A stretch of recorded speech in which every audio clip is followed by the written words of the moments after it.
To be unmuted is to be honest, authentic, and unapologetic with your words. Unmuted means opening up even if you feel like no one's listening. Being able to express yourself no matter what.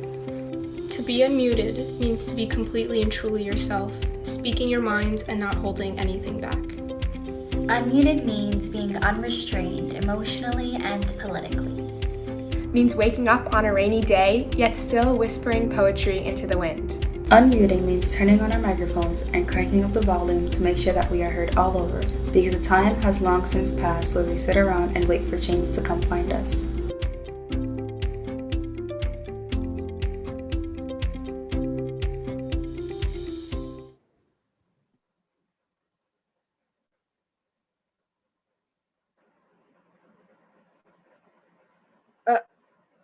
Filomena, you need to unmute.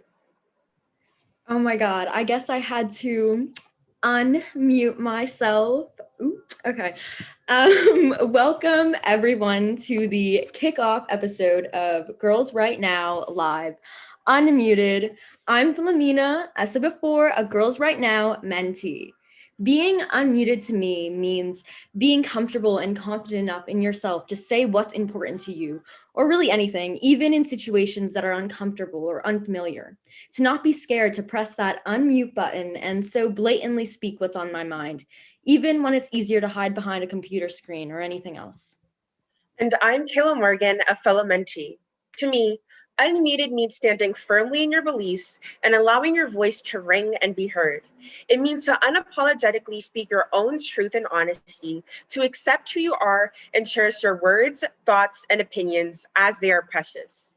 Filomena and I will be your MCs for a night of turning up the volume on boundary-pushing performances that will deepen your understanding of the world and yourself.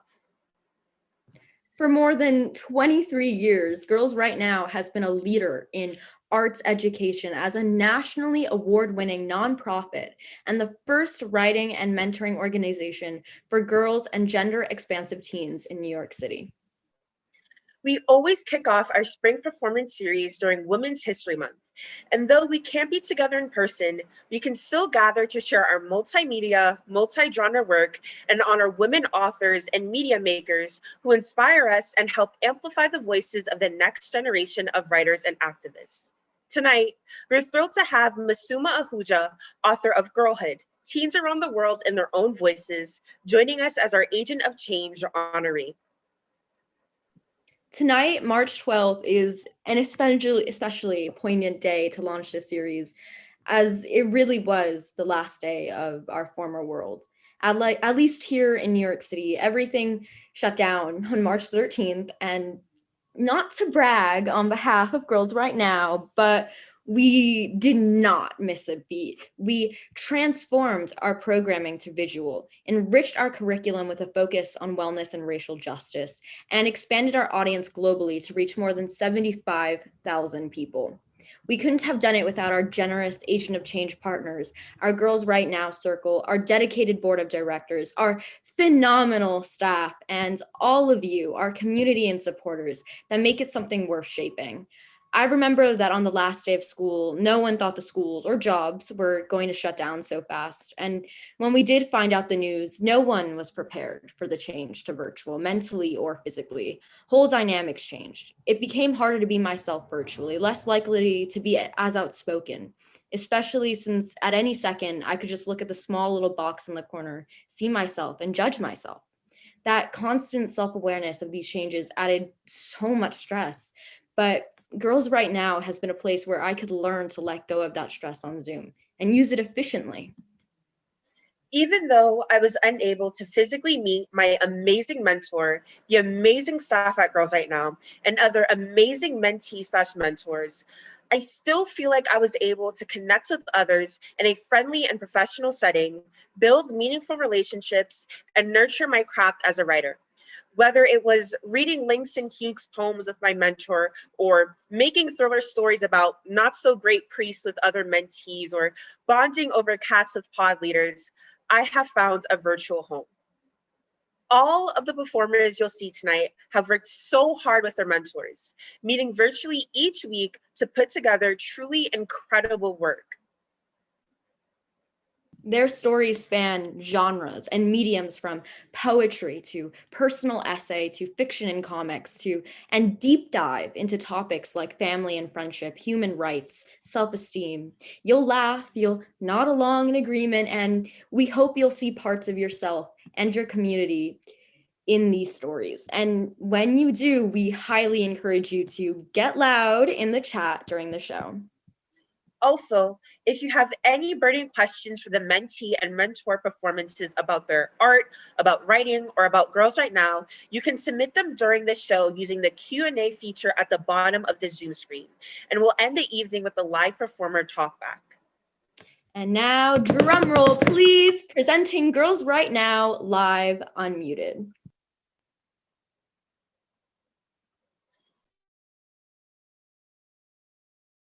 Hi, I'm Danielle, and this is my mentee, Natalie. We meet every Sunday morning with a hot beverage. I usually come with a cup of coffee, and Natalie has her freshly picked herbal tea, and then we get into our writing. This is an excerpt on an ongoing dialogue between my mentor and I in response to an open letter to young sisters, written by Danielle sharing her insight on becoming a woman. When I read the letter, I had a few follow-up questions. This particular piece is about finding happiness. You talk about love and how it's the root of happiness. Well, what if I don't find love? As a young Black lady in today's society, it's hard to find my beauty, let alone someone else find it for me. But who says love has to be romantic? The greatest love I've ever gotten outside of my family was from my best friend. She wasn't always quite there for me, but I was in love. Her company, goofiness, and occasional support was enough for me. You can say I settled, but that was what I had. Is that okay? I think I just answered my own question, but is not settling better? Never settle if you can help it. Love is finding your happiness within quiet moments of solitude.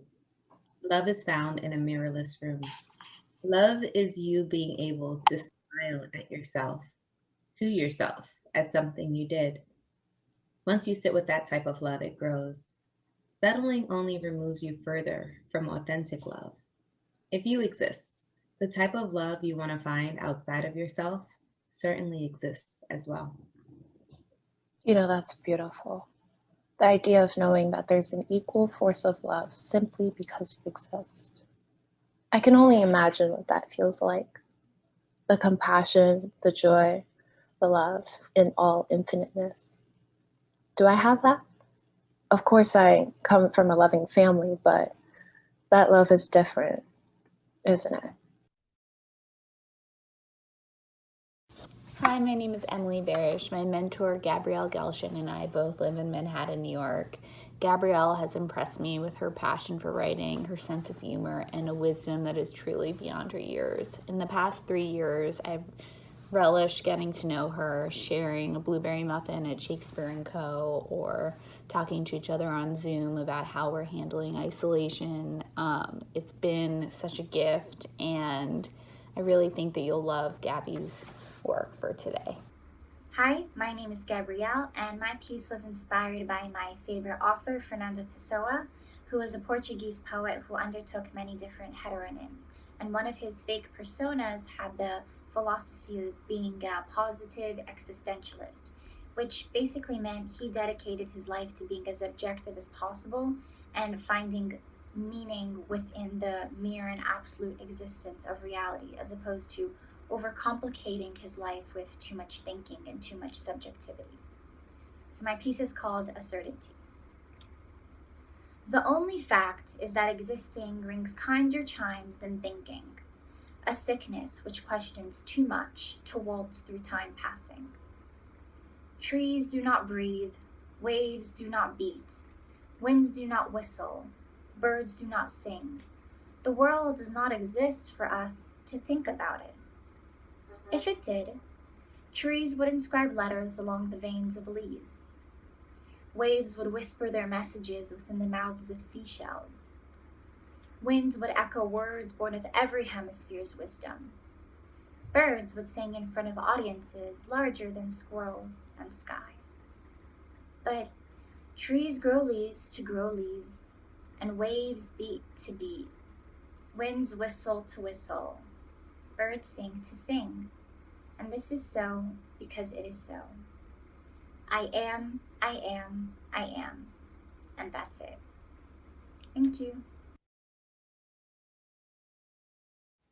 Good evening, everyone. I'm Haley, and I'm happy to introduce my mentee, Lena, a sophomore based in Queens. This is the first year we're both involved in the Girls Right Now program, and we become fast virtual friends in the midst of a crazy time in history. We discussed all things politics, pandemics, and Christmas movies, Lena always providing a unique buzz and a great sense of humor. We especially enjoyed collaborating on our pair piece, which we will be sharing a bit of tonight, because it allowed us to channel our inner mischievous grandmother. Please enjoy. Hi, I'm Lena, and I'm going to be reading an excerpt, the beginning, of my pair piece that I wrote with my mentor Haley called A Tale of Two Grandmothers. It's about two grandmas who meet and form a close bond in a nursing home that they later discover is up to no good. Ruthie. The worn-down Nissan Sentra puttered along the road, Ruthie's hands practically reaching above her head to clutch the wheel. She was in a moment of reflection, as one might fall into when driving themselves to an old folks' home. It was Benjamin's idea, her oldest and most obnoxious child. He had flung into her living room, proposing the idea of Crystal Springs, as if visiting his lonely mother once a year earned him the say-so. It was an assisted living home, but that was code for place that smells like pee where I can dump my naggy mom. Make a right turn, Ruthie's phone shouted at its typical ear-splitting volume.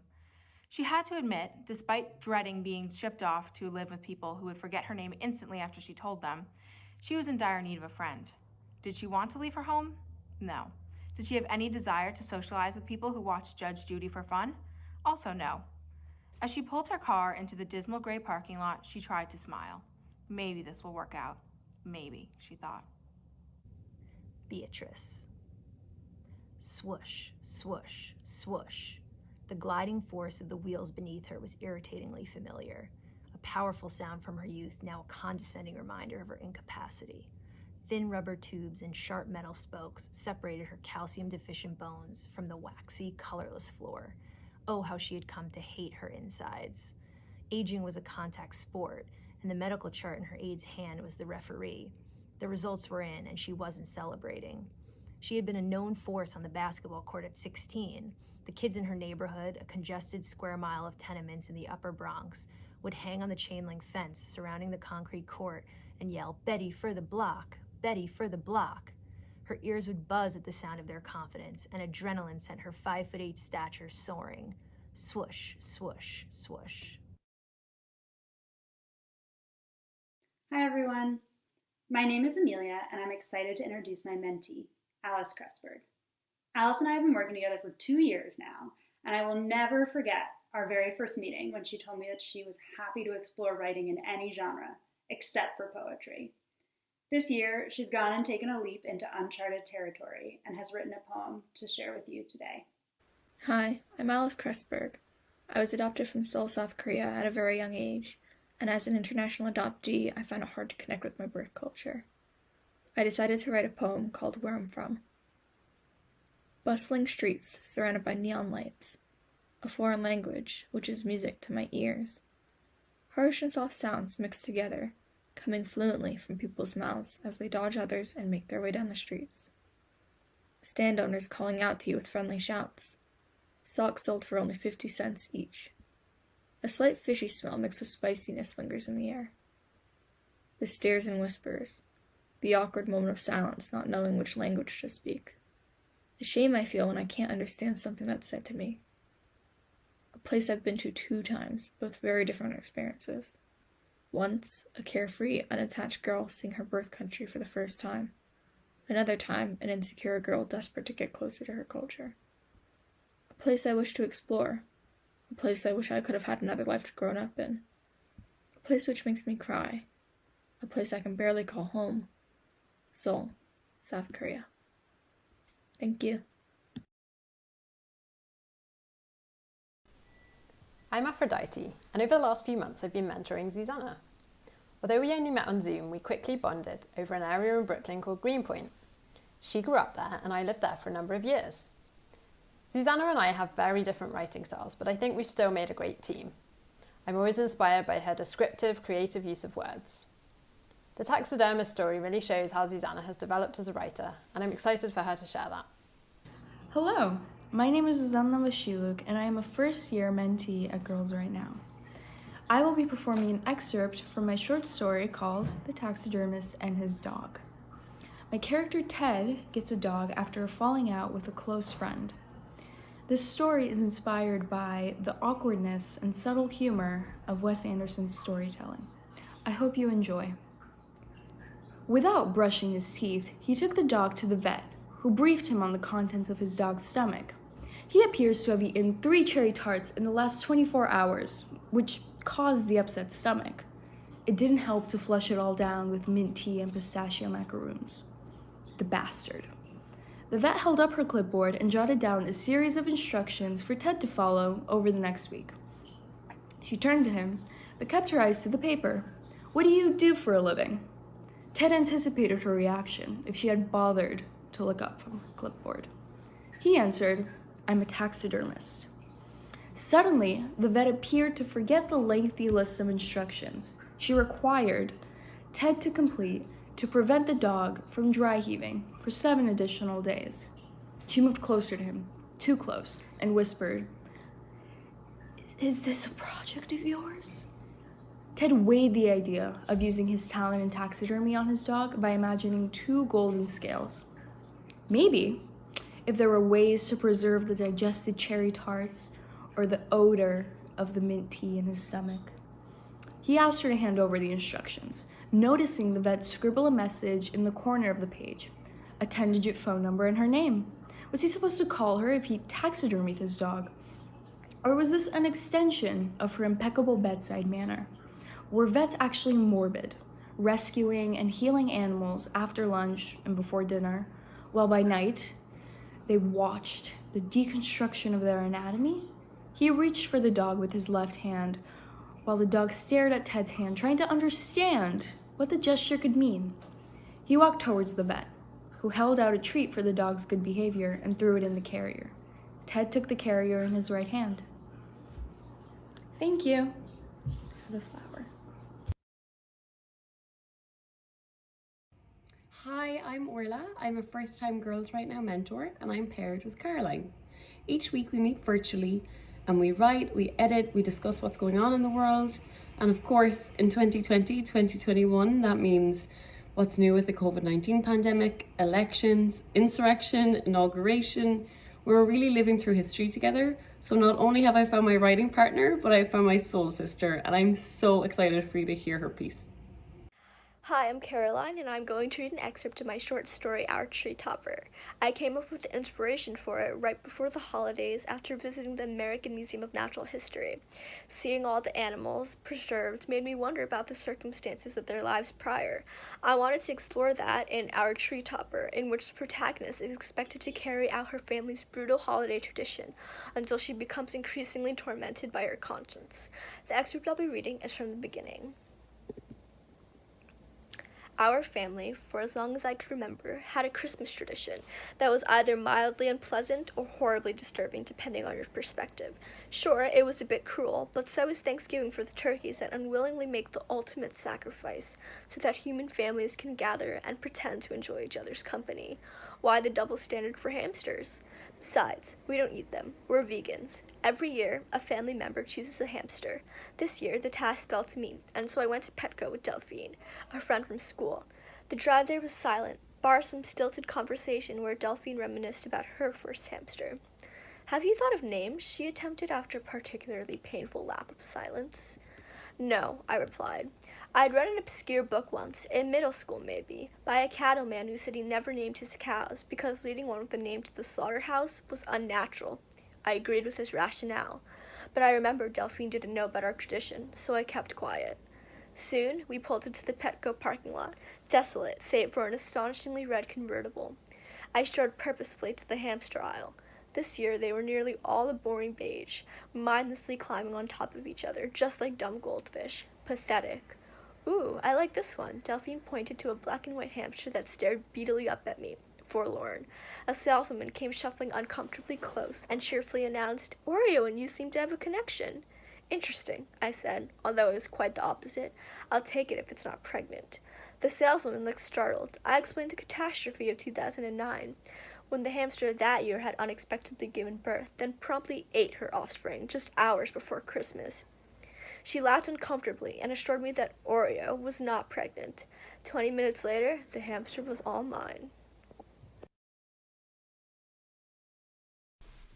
Hi, my name is Sharon Mesmer, and I'm a mentor, and I am very proud to introduce my mentee, Amari Murray. She is a wonderful poet, and her favorite poet is Maya Angelou.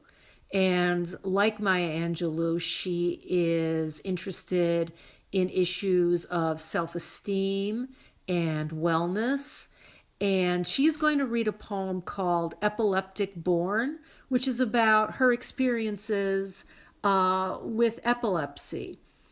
This is my mentee, Amari Murray. Thank you, Sharon. Hi, everyone. My name is Amari, as Sharon said. Today I'm going to be reading a poem titled Epileptic Born. Lost consciousness, lights out. Listen as my body hits the floor. I become numb with no movement whatsoever. Need assistance as quick as possible. Am I okay? What's going to happen? Help me understand what just happened to me. Wake up multiple hours later confused. Was it heat? Stress? Flashing lights? I don't know. Prescribe a medication so my health can stay on track. It sits with me lifelong and year-round. It can happen any moment, anytime, anywhere. Just gotta make sure I have someone with me. When alone, who knows what's possible. Thank you, Amari. You're welcome, Sharon.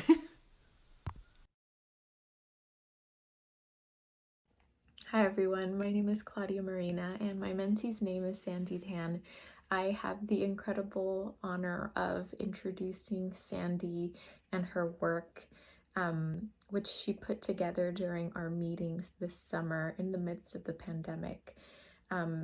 Being able to meet with Sandy during all the changes that this year brought has definitely made this year so much more joyous, and I hope that you enjoy her work.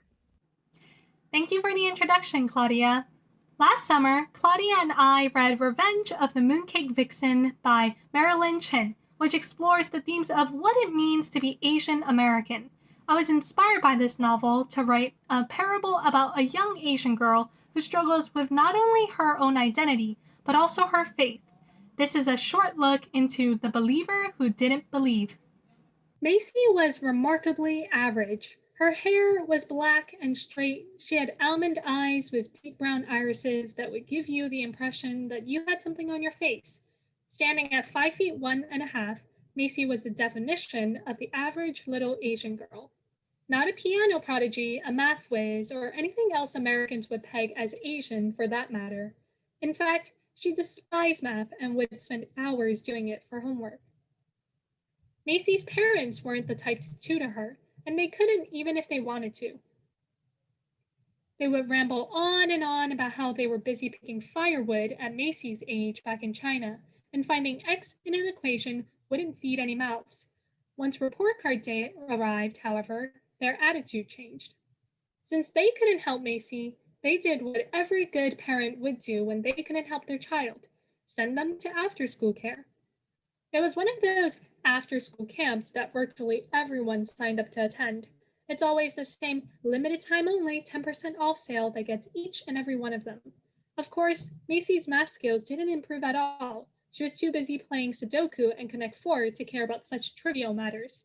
When she returned home, her parents would tell her their decade-old tales of farming back home and how it had all been replaced by skyscrapers and new shiny developments that Macy's cousins inhabited now. Macy's mom was not much of a tiger parent, but she still loved spewing comparisons to anyone who would listen. It was the same things she would tell the tiny Buddha statue that adorned the red altar she prayed to during those special holidays marked on the lunar calendar. Macy didn't dare question her mom's faith, but she didn't particularly believe that lighting up incense that triggered the smoke alarm and pouring tea to the gods would grant any of her wishes. If the gods were listening, she would have been 5'5" already.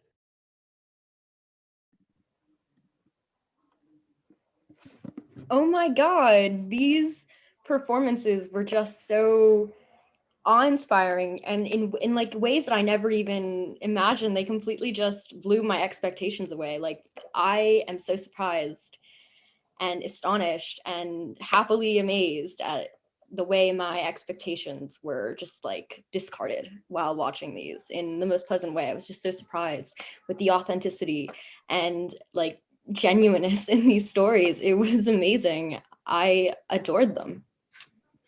I agree too. This work is so inspiring.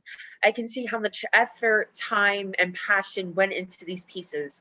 I personally love how different each piece was and how they complemented each other in those differences. And I think it really highlights how much of a powerful community we have right here at Girls Right Now. Definitely. I think by having so many different stories, I think it really goes to what Masuma said about how every story, and no one has the same thoughts and the same stories in your mind. And I think it's so important that everyone unmutes themselves to tell it.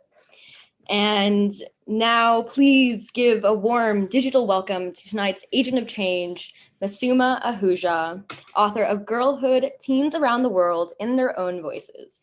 Masuma is a freelance journalist reporting on gender, migration, and human rights. She was previously a producer at CNN and national digital editor at the Washington Post. She uses words, photos, and emerging media to report and tell stories about gender, migration, and the impact of politics of people. Her projects have ranged from long-form stories to sending disposable cameras to women around the world to document their days, to crowdsourcing voicemails from Americans about the impact of the 2016 election on their lives. She was part of a team that won the Pulitzer Prize in 2014. We are thrilled to welcome her into the Girls Right Now community and to honor her with the Agent of Change Award. In line with our theme, we have just one question for you. How do you unmute yourself in your work and your life?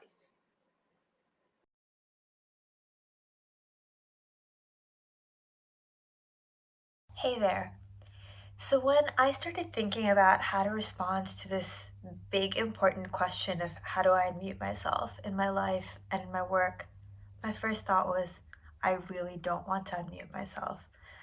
Today's been one of those days, and maybe you're familiar with them. I went for a walk and a man started shouting at me on the street, and I wasn't sure if it was because of my race, because I'm a woman. He was just an angry man shouting at people in the street. But it really scared me, and it made me feel a little less safe. Some days it's my inbox that's scary, where I have angry people sending me emails. Some days it's creepy people in my DMs. Some days it's people shouting at me in the streets. But there's so many forces in our world and so many people constantly telling us, especially for girls and women, to be small, to be silent, to take up less space in the world, that we don't belong, that they don't want us there. And it's really easy to listen to them because it's safer, right? It's safer to be less visible, to take up less space, to not speak out. But also, then we're just sitting in silence on our own. And that's what I kept returning to is the fact that I will not be heard if I'm silent. And the only way to be heard is to speak out, to unmute ourselves, to talk about the stuff that's really scary to talk about, like this right now, telling y'all about this angry person in the street who is yelling at me for an unknown reason. And I've found generally that when we do that, when we speak out, you'll get a little bit of hate, you'll get people shouting at you, but you will also hear from people who experience the world the way you do, who are going through what you're going through, who remind you that you aren't alone in it. And that's why we speak up, right? That's why we unmute ourselves, because it's important to be heard, because it's important to tell our stories because no one else will. And also because that's how we find each other and find our communities and know that we're not alone and make space for each other's stories. So that's how we unmute ourselves. That's how I try to unmute myself, even though it's scary, even though some days I'd rather just be quiet and invisible and to take up less space in our world. I definitely really felt what Masuma said in her speech, especially about the part where it's hard to speak up about when everyone is yelling at you all the time, and it's hard to want to take that step.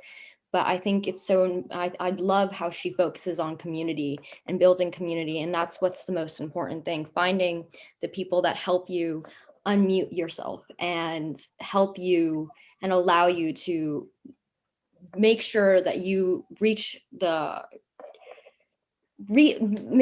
allows you to become the person that can overcome all of the awful things in the world and to speak up about them. I agree. This is very relatable because sometimes it's very scary to let your opinions out because you're afraid to be judged or disagreed with. But sometimes the grass is greener on the other side. Pressing that unmute button and allowing your voice to be loud, to take up space, to be heard is so empowering and beautiful. And I think that Girls Right Now has helped me to unmute myself and tell my story, because they have offered me many different opportunities and empowering experiences that allowed me to make myself loud and proud.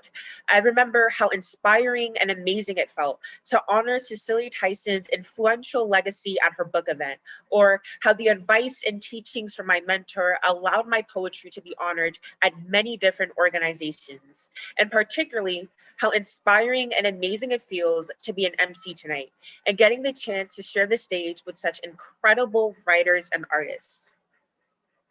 I don't actually remember how I found out about Girls Right Now. I was probably just surfing the web, as that's what we all did with our free time at the beginning of quarantine. But I do remember that when I did find it, I was immediately interested and I had wanted to be accepted so badly. It seemed like a great place to cultivate my writing techniques, to meet people who shared my love and often frustration with writing. And it was more so than I could have hoped for, honestly. When I met my mentor, which went off to a rocky start, but more on that later, it was amazing to meet someone who was scarily so much like me and who experienced writing in the same way I do, and to really build a community. And it was all because of one little link, girlsrightnow.org/enroll. So make sure to go to girlsrightnow.org/enroll to get more info about joining as a mentee or a mentor. Or you can support our programming at girlsrightnow.org/give. Actually, so about that rocky start, so what happened, it's really what happened when I went to the kickoff for mentees and mentors to meet one another, like right as we were about to go into the breakout rooms, I had to go to the bathroom. So I went to the bathroom and I was there for like 20 minutes.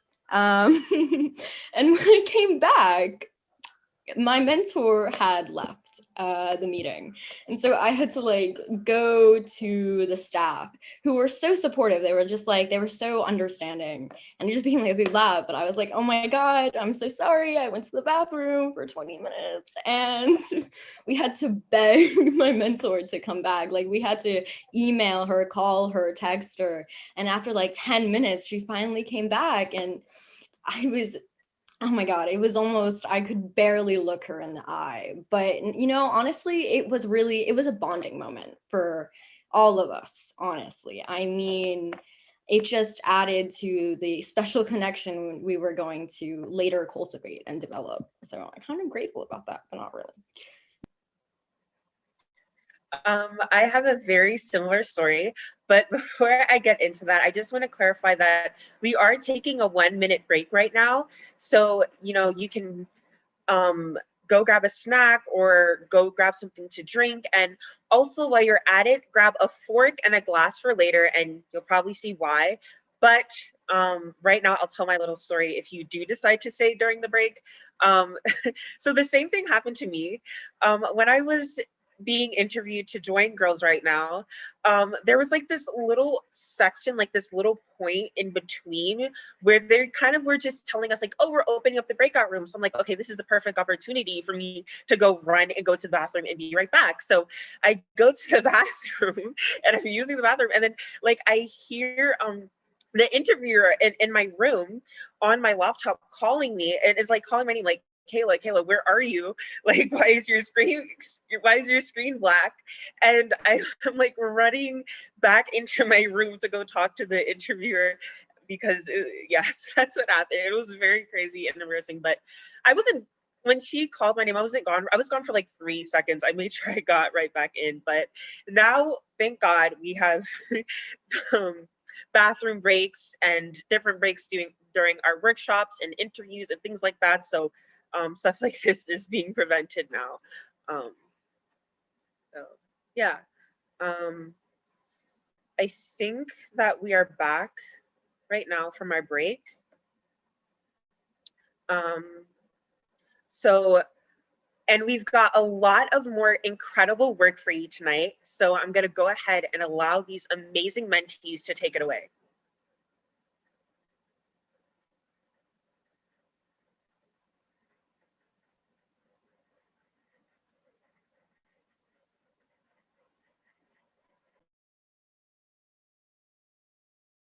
Hi, I'm Nan Bauer-Maglin. I have been a mentor for 7 years and a mentor to Sylvie Stein for 3 years. She is off to college. It's too early to know which one, but I have no doubt that any of the colleges she applied to, she's going to get into, or all of the colleges. Given my own experience as editor of books and as a longtime college teacher, there is not much and not many I can learn from. Sylvie's poetic skills, her verbal creativity has enriched me. Specifically, I wrote a poem about January 6th, about the insurrection at the Capitol. It was just okay. Sylvie worked with me on punctuation and word placement. Her input elevated the poem. I am Sylvie's mentor, but she has mentored me. Life's a Circus, a personal essay by Sylvie Stein. The summer when I was 15 years old, I learned to juggle. There was no particular why. I had never been to the circus before, and I had no ambitions to become a clown, or one of those performers in Central Park. I wanted to learn to juggle as a skill, the same way some other kids can read sheet music or wiggle their ears. Why not? I could picture myself at a fancy restaurant, dressed to the nines, juggling the complimentary rolls to the amazement of whatever esteemed guest I was dining with. I would defy expectations. Juggling is mostly muscle memory, but it requires practice. Fortunately, one thing I've learned from high school study sessions is that repetition is your friend. My palms memorized the weight of the beanbags, the circular catch and throw, the exhilaration of the toss, and the wrenching moment of the drop.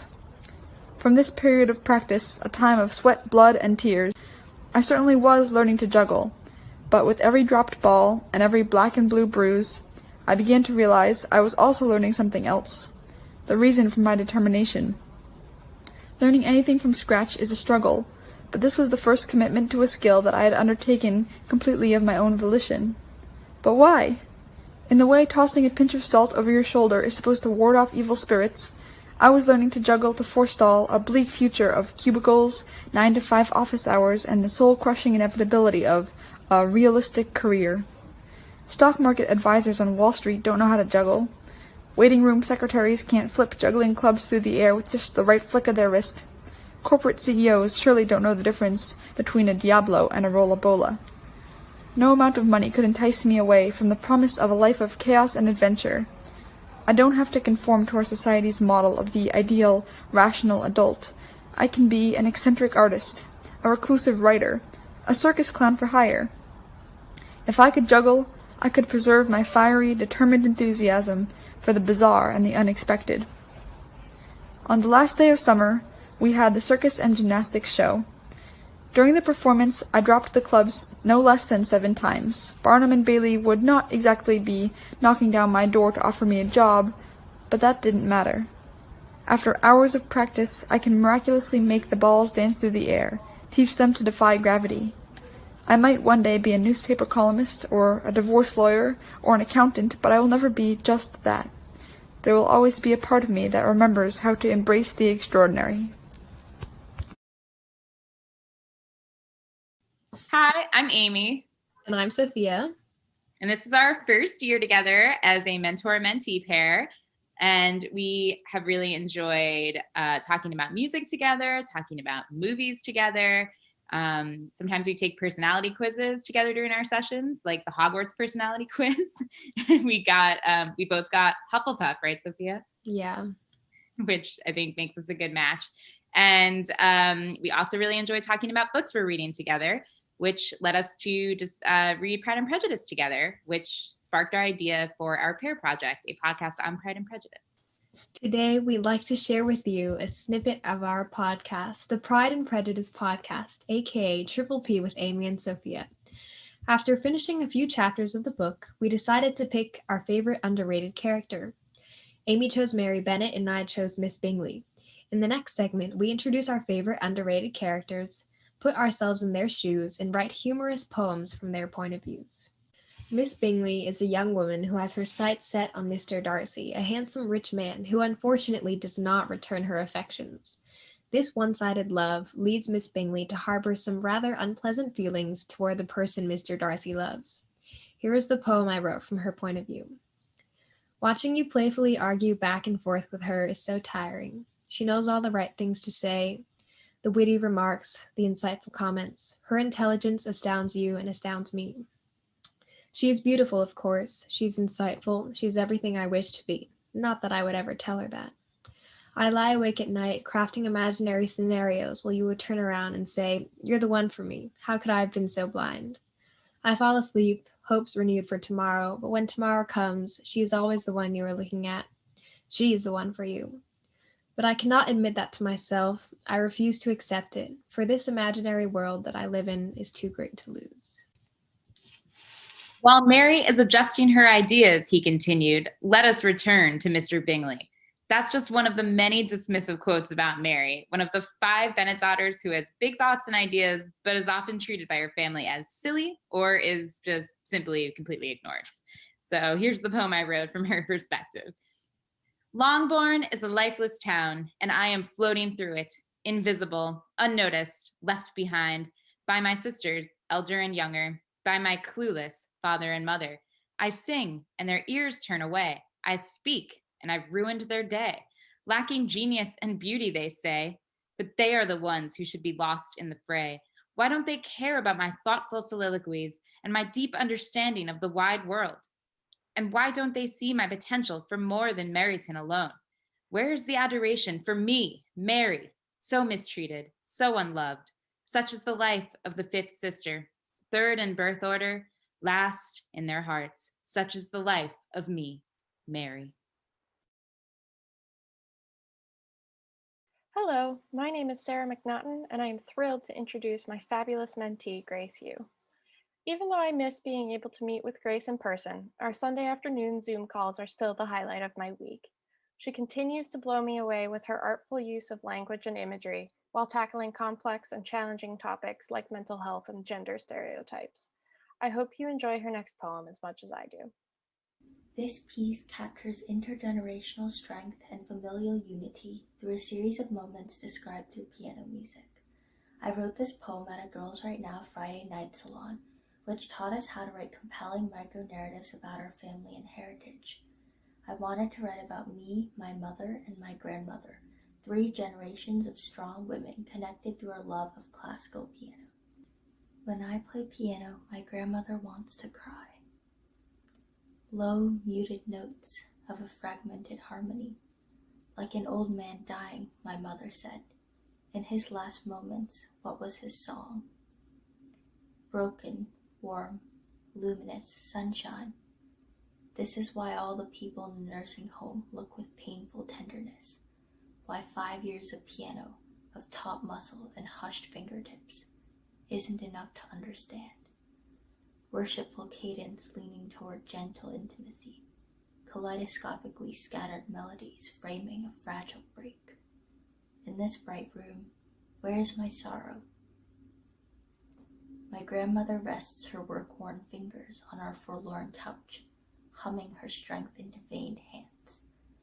My wordless lyricism penetrating hidden frailty. My homely reverence touching palatable stillness. My grandmother sighs, barely audible, with tears in her eyes. And in the kitchen, my mother starts to cry. Thank you. Hi everyone, my name is Victoria Chow. I'm a third-year mentor with Girls Right Now, and I am so excited to introduce you to my mentee, Maisha Chowdhury, who will be reading from her powerful essay on her experience working with children in Myanmar. I felt so lucky to work with Maisha over the last few months.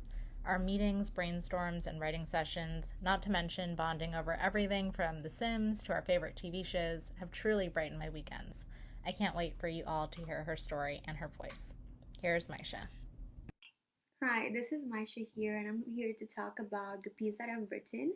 It's all about my beautiful experience in Myanmar. It is about the one-on-one interactions that I had with the children over there, and the refugee camps were based in Bangladesh, where I'm from. So it is very personal to me, and it has impacted me in various ways. I will be reading from the piece that I've written so you guys can get a little bit of insight of what the essay is really about. Fear engulfed her. Her eyes reflected the pain she endured. She looked around helplessly, leaving no stone unturned to find someone that looked familiar or trustworthy to ask for help. At this moment, she couldn't trust anyone, as her own people had turned into inhuman predators attempting homicide. She was stranded in this refugee camp. She caught my attention when I heard a voice shout, "One more Rohingya survivor has arrived." The man behind the voice hurriedly rushed her to the registration center. She was reluctant to go. I could see that she had no faith in that man. Although he was wearing an apron with the UNICEF logo, I figured she didn't know how to read. Thus, she was hesitant. Later, when she was registered, she tested pregnant.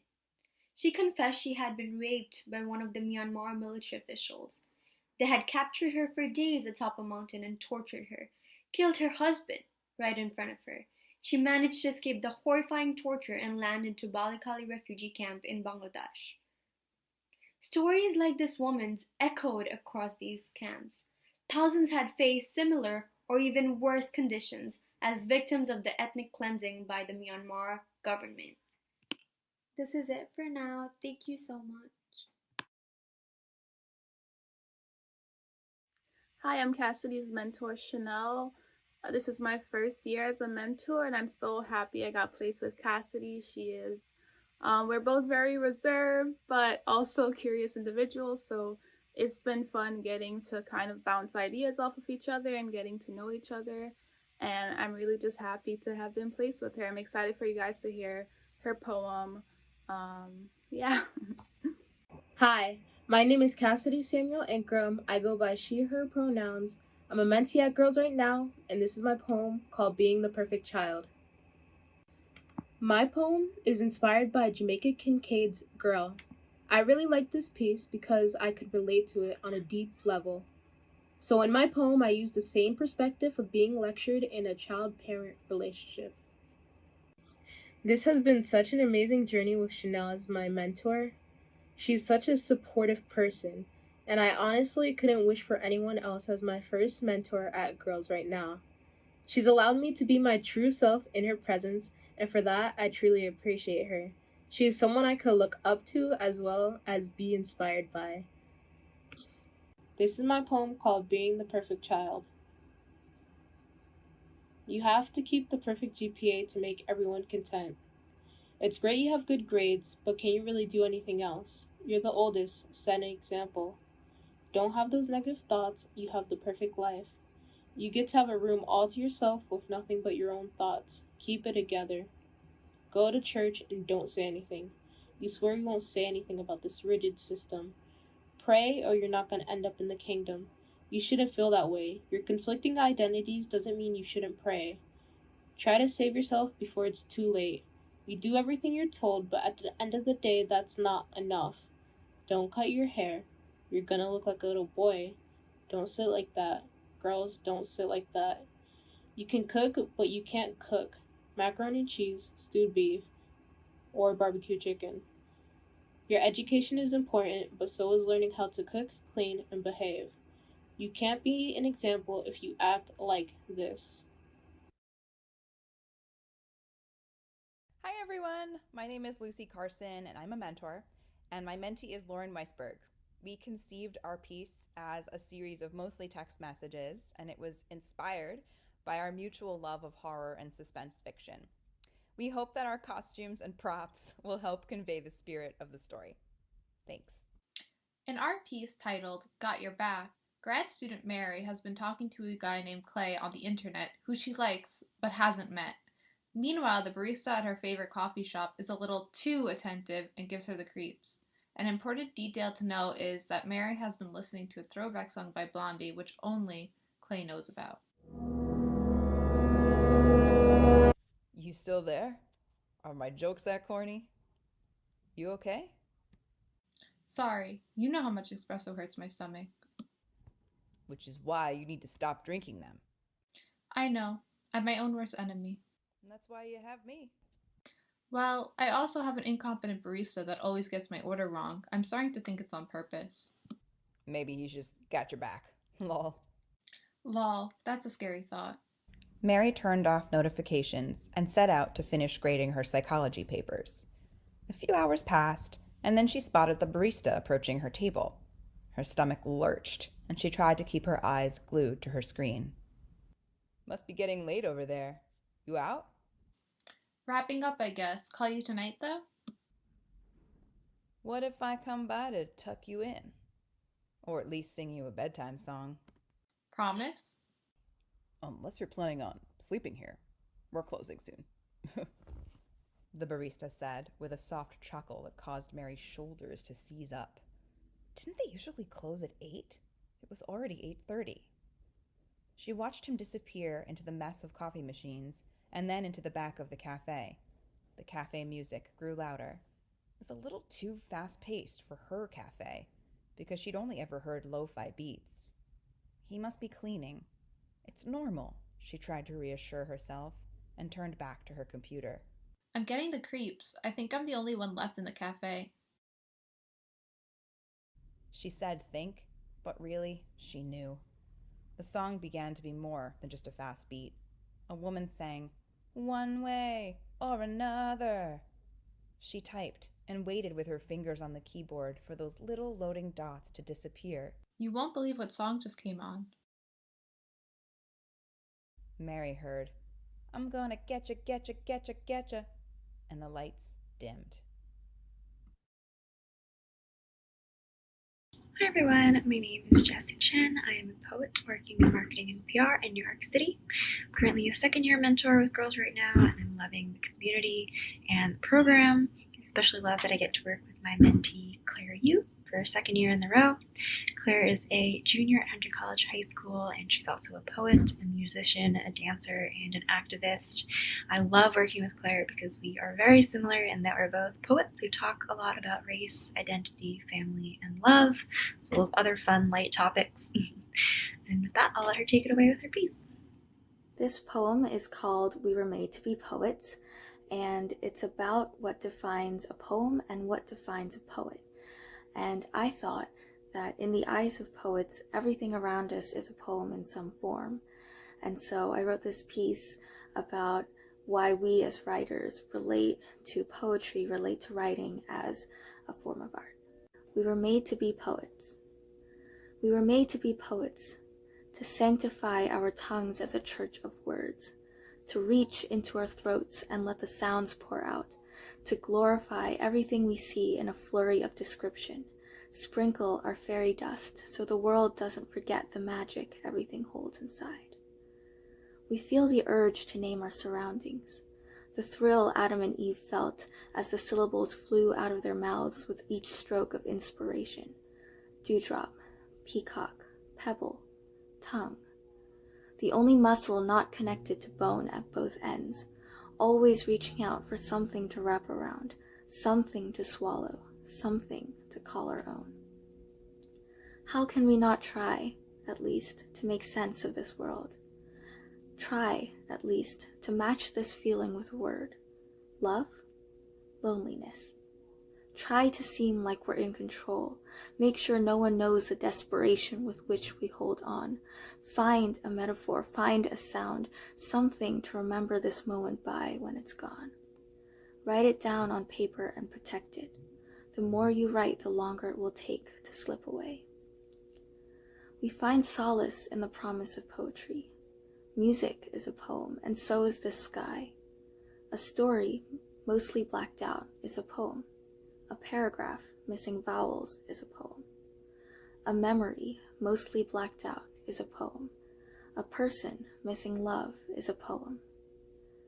We were made to be poems. We were not meant to last forever, only long enough for the people who watched us break, line break, time and time again, to write us down on a piece of paper and protect us, folded in between dog-eared pages and wallets, repeating our verses under their breath until we slip away, gone except for a phrase, a word, hovering off the tips of their tongues, added as an afterthought to the ends of their own poems.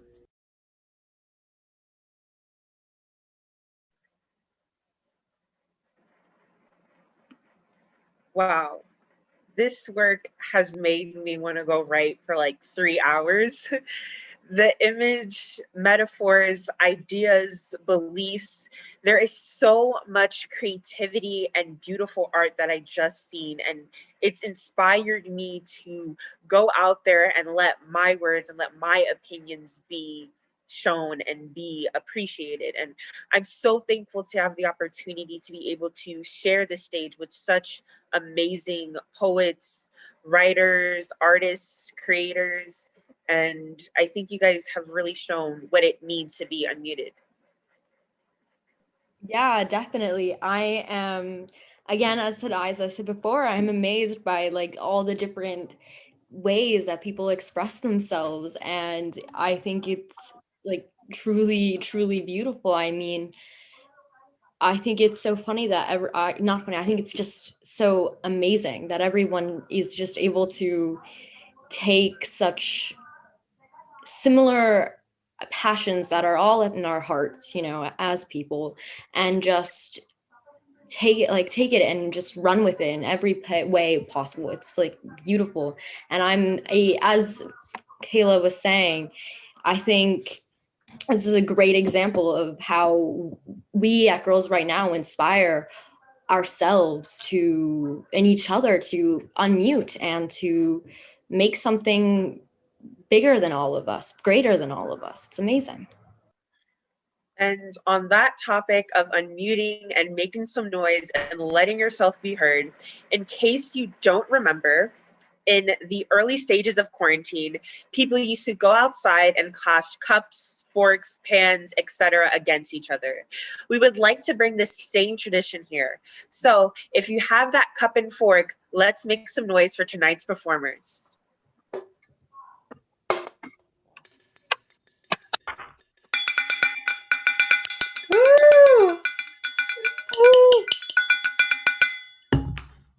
There are times to get loud and make your voice heard, and there are also times to mute yourself. Now, we'd like to invite all of you to join us for a moment of silence to honor those affected by and those who we've lost to racial injustice in this country and the COVID-19 pandemic.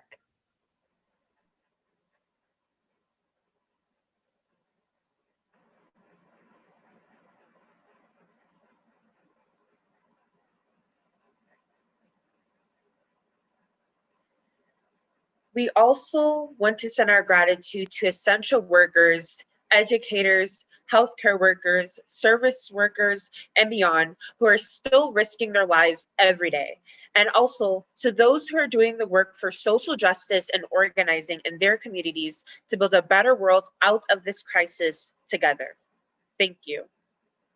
We also want to thank you, our generous agent of change partners, our Girls Right Now circle, our dedicated board of directors, our phenomenal staff, our talented mentors and mentees, and all of you who joined us tonight. If you'd like to support more amazing work like this, you can make a donation at girlsrightnow.org/give or join the circle at girlsrightnow.org/circle. And if you want more Girls Right Now in your life, and I don't see why you wouldn't, you can join us soon again at our Friday Night Salon series, Journal for the Future with Janice Nimora, author of The Doctor's Blackwell, next week. Same time, same place, online, obviously. The next Girls Right Now Live is Friday, March 26th with Georgina Loughton, author of Raceless: In Search of Family Identity and the Truth About Where I Belong. And our upcoming events are always live on our website, girlsrightnow.org.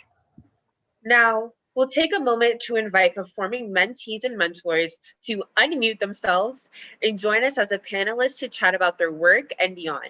You can still submit your questions using that Q&A box. So, one question that I have is, how do you unmute yourself in your writing or art in your life?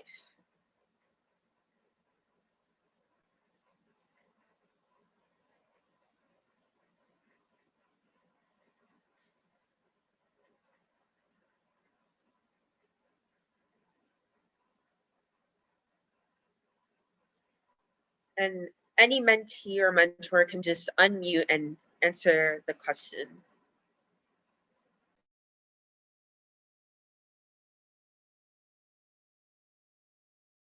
To Natalie Henry, you just unmute. Yeah.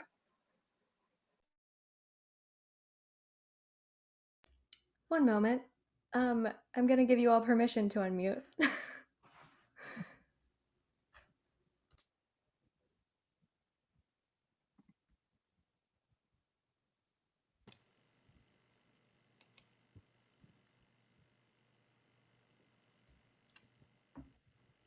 There we go. Welcome, performers.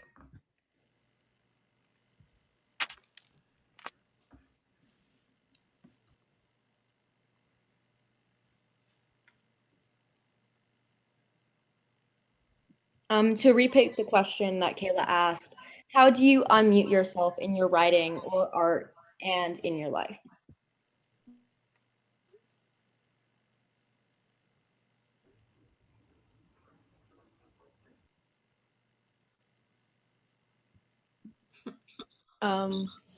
I feel like for me with my writing, it's easiest for me to be completely genuine with myself and taking that time for myself just to let everything flow out onto the page and really reflect on it. As far as in real life, we can all agree that it's way harder to fully express yourself in certain spaces. But I feel like it's a work in progress.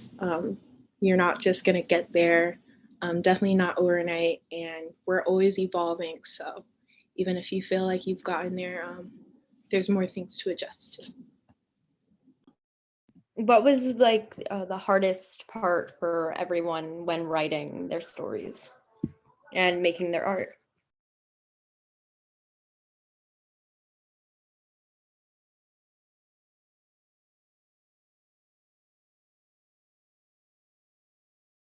I guess what's difficult about writing a story about your life is that you have to find your own morals in it, and you have to find a kind of art, which doesn't really exist in real life. And the thing about it is that you do have to fabricate a little bit of your life when you're writing about yourself. But it's the same when you're looking back at your memories. You have to kind of make yourself understand and take lessons from things that have happened in the past. And nothing in life really makes sense, but it's we who choose to make sense of it.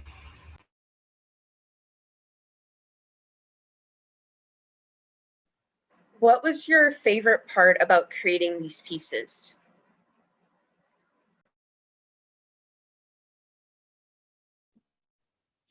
I think that my favorite part on working with these pieces was working with my mentor and being able to create something that was in a genre that we both loved, and just it was like our brainchild. What was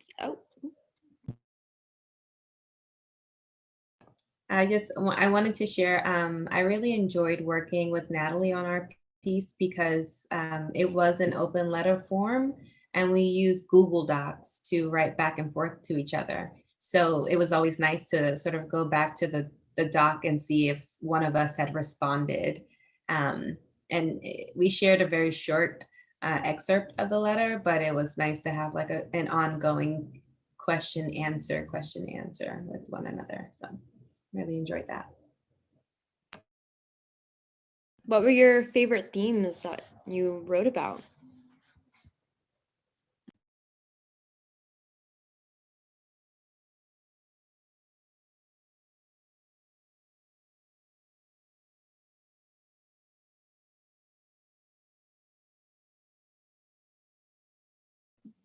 I feel like the mental health stigma was a recurring theme through everybody's pieces on how they view themselves, how society may view them.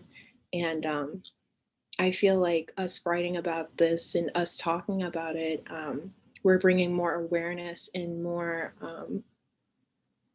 just getting it out there that this is something that's important and it shouldn't be suppressed anymore. So I really enjoyed that. Now that you kind of have seen, other mentee/mentor pieces, one question I have is, have any of them inspired you in any specific way, or has anything really resonated with you that you've seen?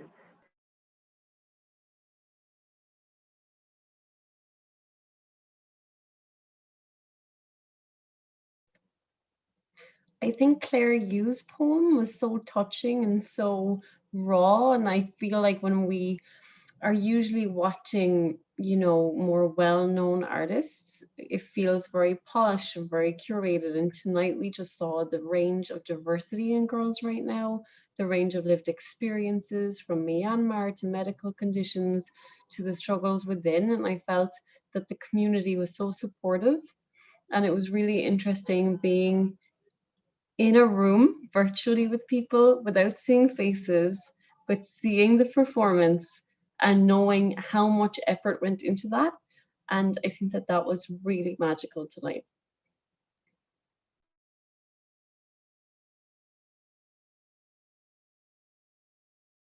Okay. So thank you for your thoughtful questions, for your thoughtful answers. And we really want to thank all of the performer pairs for sharing your stories and letting us behind the scenes of the process creating them. It really was a blast. Yeah. Yeah, thank you guys so much. And your work was incredible. And I feel so inspired. Good night, take care, and we hope to see you again soon.